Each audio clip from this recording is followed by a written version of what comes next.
Alors j'ai prospecté le premier jour de l'arrivée vers l'est, côté est. Le premier point de virage possible, c'est Erachidia. Ce qui est remarquable à Erachidia, sur toute cette zone-là, c'est qu'assez souvent, c'est bouché assez tôt l'après-midi. Alors j'ai prospecté plus vers le sud, c'est-à-dire Erfurt, c'est une oase qui se trouve à peu près 50 ou 60 km plus au sud d'Erachidia et qui donnait des conditions beaucoup meilleures. Donc c'est un point de virage possible et ça fait plus de 500 km aller-retour à partir de Ouarzazate. Ça serait déjà intéressant pour faire une partie de 1000 km. Donc le but de toutes ces prospections, c'est de trouver un circuit assez intéressant pour faire des 1000 km et même plus le plus vite possible. Franz, tu viens de nous dire donc que la prospection vers l'est a donné deux trajets possibles. C'est d'abord longer l'Atlas côté sud, arriver à Erachidia, virer et revenir pour aller plus loin à l'ouest là. Ou bien passer le massif qui se trouve au sud-est de Ouarzazate, c'est-à-dire le Djebel Saro. Djebel Saro, c'est un massif qui n'est pas tellement haut, à peu près 2000 mètres, au-dessus du niveau de Ouarzazate, et ce qui donne assez bonnes conditions. À l'est de ce Djebel, les conditions restent assez bonnes, même jusqu'à Erfurt, jusqu'à la frontière algérienne, c'est-à-dire à la bordure du désert. Donc on peut aller même plus loin qu'Erfurt, mais il n'y a pas de point à repérer, c'est assez difficile pour prendre un photo de point de virage. Donc tout cet axe Ouarzazate-Erfurt est vraiment très favorable. J'ai rencontré là des plafonds de 4000 et 4500 mètres, avec des moyennes de 4 mètres tout le long du trajet. Ça me permettait de faire des vols directs sans spiraler sur des distances de 100 km et plus, à une moyenne de 150 à l'heure. Sur ce trajet-là, donc Erfurt et tout, j'avais une moyenne de 125, 130 km à l'heure, ce qui veut dire que c'est un trajet qui est très intéressant. Alors, j'ai essayé le deuxième branche, c'est-à-dire Erfurt-Tatan. Tatan se trouve beaucoup plus au sud, nouveau à la frontière algérienne. Voilà, Tatan. Et vous voyez alors qu'on passe, on passe alors tout le relief du Djebel Saro jusqu'au côté ouest. Ce qui est remarquable, c'est plus au sud, il n'y a plus de cumulus, mais ça ne veut pas dire qu'il n'y a pas d'ascendance. On peut voir sur les cartes, il y a de très longues falaises, de dizaines de kilomètres qu'on peut suivre. Donc c'est très facile, non seulement pour la navigation, mais aussi pour trouver le thermique. Même en thermique pur, on y trouve toujours au moins des 3 mètres, ce qui peut être intéressant. Alors le problème, c'est d'aller plus loin, parce que pour les 1000 km et plus, il faut passer encore beaucoup plus loin. Mais il y a toujours la montagne, le massif qui se trouve entre Ouarzazate et Taroudan. C'est l'anti-Atlas. C'est donc l'anti-Atlas. Il faut compter que nouveau sur l'axe Tatan vers le nord, on y trouve très peu de cumulus, mais on pourrait peut-être trouver quand même pas mal d'ascendance, de bonne ascendance. Mais je crois que c'est exploitable aussi cette région-là, donc la partie ouest de l'anti-Atlas, et d'aller soit directement en suivant toute cette chaîne de montagnes à Taroudan, du côté Taroudan. Je préfère pas d'aller plus au sud parce que c'est beaucoup plus chaud, on ne sait pas qu'est-ce qu'il y a et en plus on est en bord de la frontière. Autre chose, autre possibilité, c'est... Tu ne nous as pas parlé de Zagora. Ah ben oui, c'est dans le même trajet, on peut passer éventuellement par Zagora, mais ce n'est pas nécessaire, on peut faire Erfurt, Zagora et continuer sur Tatan.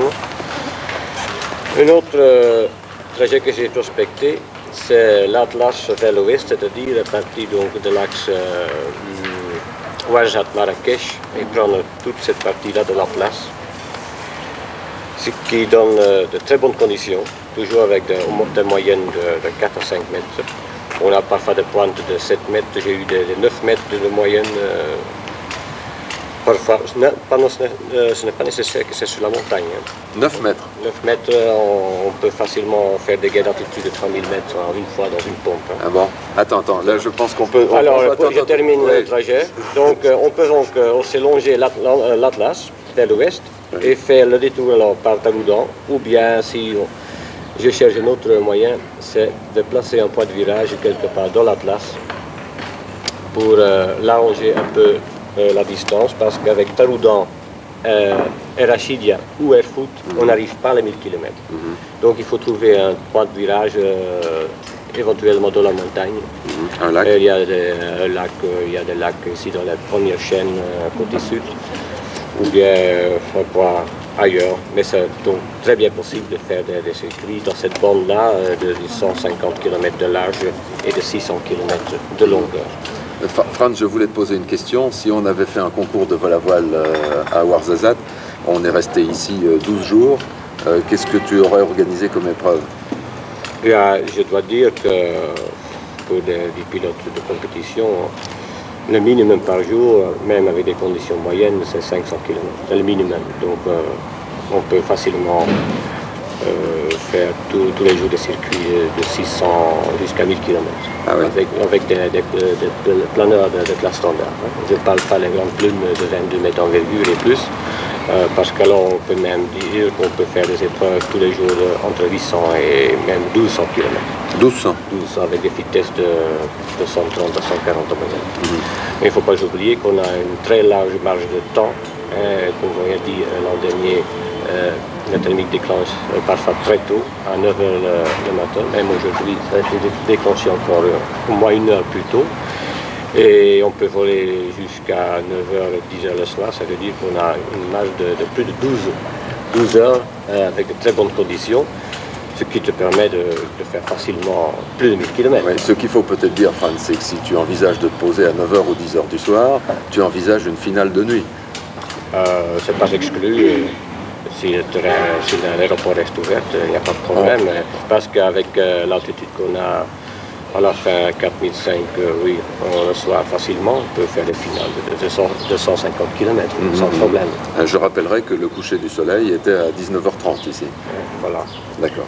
On va conclure toute cette phase de prospection. Tu as fait combien d'heures de vol à peu près? J'ai fait un compte, j'ai fait presque 60 heures de vol, ça veut dire presque entre 6000 et 7000 km. D'accord. Et dans cette période-là. En conclusion de ce que tu as découvert, ça vaut la peine? Ça vaut la peine, je crois que c'est la meilleure partie du Maroc et même de l'Afrique du Nord pour faire du vol à voile. Et pour faire de très grands circuits, je crois, à mon avis, avec l'expérience que j'ai en Afrique du Sud, c'est pas nécessaire de réglementation évahies. Alors on peut faire des épreuves de 500 km tous les jours. Très bien. Merci Franz. Voilà, s'il vous plaît. On va demander à nos amis suisses qui étaient présents avec un Dimona. C'est une machine un petit peu plus rustique, mais qui permet malgré tout de faire du vol à voile aussi. Ce qu'ils ont vécu comme expérience, vous êtes arrivé à mi-parcours, hein, vous êtes resté un petit peu moins longtemps que Franz, mais je pense que Andy, tu as eu l'occasion de mesurer les thermiques du coin. Alors qu'est-ce que tu en penses? Nous avons trouvé des pompes à 5 mètres par seconde, presque de la terre jusqu'à 5000 mètres, mais ça c'est fou. Ouais. Tu n'avais jamais vu ça? Non. Non, pas avec une motoplaneur comme Dimona. Oui. Et tu as l'impression qu'on pouvait faire des circuits avec le Dimona aussi? Oui. Bon, très bien. Tu reviendras? Oui. Ok, parfait. Après les impressions de vol, quelques impressions ou informations sur l'intendance. Comme on l'a déjà dit tout à l'heure, les hôtels sont magnifiques, relativement neufs, peut-on dire, très confortables. Et nous y avons trouvé réellement des conditions propices à un repos de qualité. Le cadre est agréable. Nous étions ici installés dans l'hôtel PLM Karam Palace Hotel. Il faut réserver avec suffisamment d'anticipation, mais enfin tout se négocie dans ce pays. Jardin abondamment fleuri. Oui, ça permet le repos des équipages pendant qu'il y Il y en a 2 qui volent dans la machine, il y en a 2 qui se reposent au bord de la piscine, quoi. Et puis n'oublions pas les accompagnateurs, parce que rien n'interdit aux épouses et aux enfants de suivre le mouvement. C'est ça aussi le motoplaneur. Des beaux jardins à l'Andalouse, dans cet hôtel-là. Il y a d'autres hôtels, notamment un club méditerranéen qui est parfait aussi pour le repos du guerrier. Ah oui, un club méditerranéen qui est un des rares clubs acceptant les gens de passage. L'accueil y est de qualité. Ici, la piscine est de qualité également et c'était bien agréable.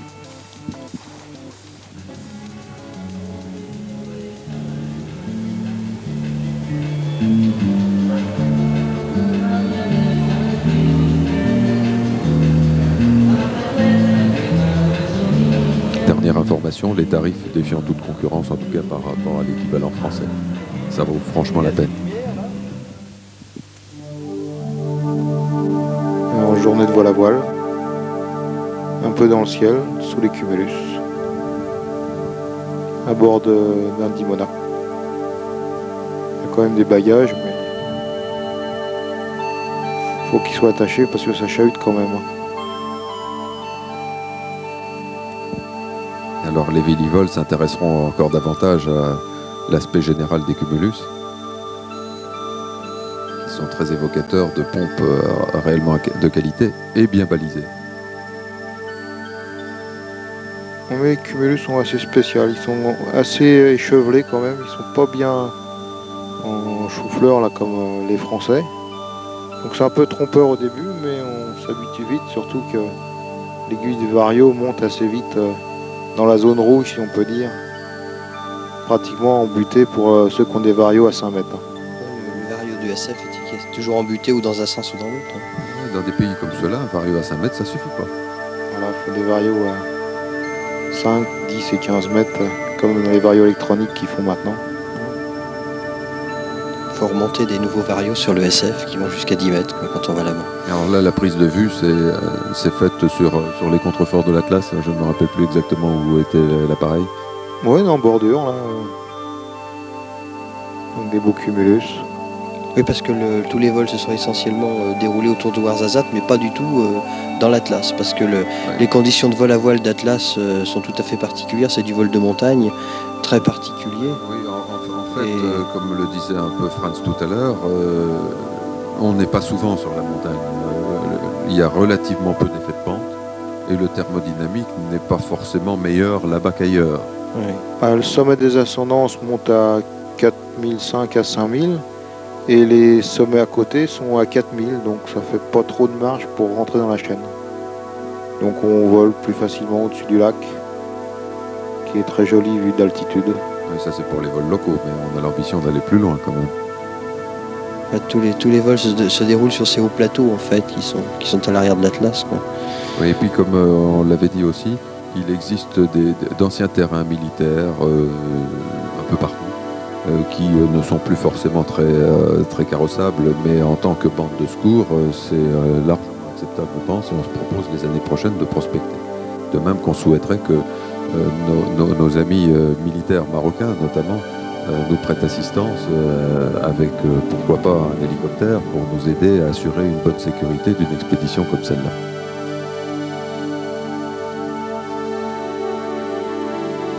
Oui, parce qu'en cas de poser campagne, on peut se poser sans trop grande difficulté, mais il faut aussi penser à la chaleur et au sable et pouvoir surtout prévoir de l'eau et attendre le secours. À mon avis, il est très recommandé d'avoir une balise de détresse à bord, de partir avec de l'eau. Et avec les miroirs aussi. Et puis, pourquoi pas, d'avoir en complément de la VHF de l'appareil, une petite VHF portative permettant de communiquer, même si l'appareil, malheureusement, devait être un peu esquinté. Voilà, on n'est quand même pas tout seul dans les ascendances. Un SF en patrouille. Et là, l'altitude estimée au moins 3005. Là. Le plateau est à 1100 mètres au niveau du lac. Donc on parle toujours en QNH, donc c'est 4000 ou 4005, c'est QNH, donc ça fait quand même encore 3000 en dessous les ailes pour avancer. Et alors en volant à ces altitudes, ça permet aux gens qui sont un peu inquiets et qui étaient quasiment tous équipés des petites radios portables VOR, de facilement se repérer avec les VOR pour se